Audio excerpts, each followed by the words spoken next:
V súvislosti s vysvetľovaním celého postupu pri snahe o riešenie tejto centrálnej časti Devína, čiže toto naše miestny úrad, kolkáreň, požiarna zbrojnica a okál, som spomenula, že sme sa snažili získať obchodný reťazec na to, aby tu zriadil svoju predajňu. Máme tu ešte jednu budovu. Je to budova bývalých potravín, ktorá je v súčasnosti vo vlastníctve súkromnej osoby. Zvláštnym spôsobom práve teraz pred voľbami opäť niekto vytiahol celú túto budovu a začal, teda otázku okolo tejto budovy, a začal tlačiť miestny úrad do toho, aby sme dali súhlas na odpredaj pásu pozemku, asi cirka je to 5-metrový pás popred tieto potraviny.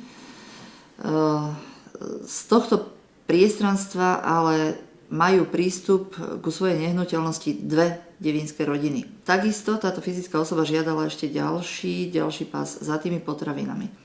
S tým, že rokujú s Teskom o zriadení týchto potravín, že Tesko má vážny záujem prísť sem a potrebuje príjazdovú plochu na zásobovanie. Našou odpoveďou bolo, že by sme vedeli súhlasiť s odpredajom pozemku za potravinami, ktorý by nikomu akoby nechýbal, ale odmietla som dávať súhlas na odpredaj toho pásu, z ktorého majú prístup Devínčania k sebe domov. Vieme, aká je situácia, aká je vymožiteľnosť práva na Slovensku a je to taká skôr opatrnosť z mojej strany. Samozrejme zaujala ma hlavne ten dôvod, kvôli ktorému vraj sme mali odpredať tieto pozemky, a síce obchodný reťazec Tesco. Nadviazali sme na staré kontakty z roku 2008 a pri rozhovoroch so zástupcami tohto obchodného reťazca sme sa dozvedeli, že skutočne áno, táto fyzická osoba jedná s nimi,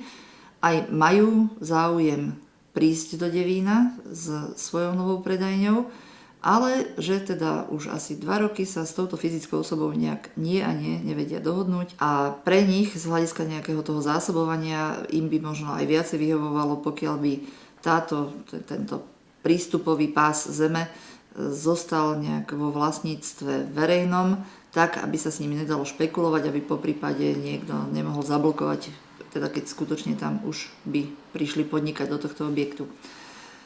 Deklarovala som svoju ochotu pomôcť, prihovoriť sa, vybaviť na magistráte, že by tento prístupový, nazvem to prístupová komunikácia, že by bola fyzickej osobe vlastniacej potraviny a tá budovu bývalých potravín a pozemok pod ňou prenajata dlhodobo za symbolický prenájom. Pán vlastniaci tento objekt odmietol a povedal, že pokiaľ sa mu to nepredá, ani rokovať s Teskom nebude. Ale hovorím to už podľa vyjadrenia ľudí z Teska, majú za sebou 2 roky naťahovania sa. Pri tomto rozhovore som sa snažila hľadať ďalšie možné alternatívy pre obchodníkov za teda nejaké ďalšie priestory, ďalšie budovy, ktoré by možno mohli byť pre nich zaujímavé tak, aby do Devína predsa len prišli. Nechcem tu sľubovať nič, čo neviem dnes ešte potvrdiť, že by tak bolo, ale dohodli sme sa, že zvážia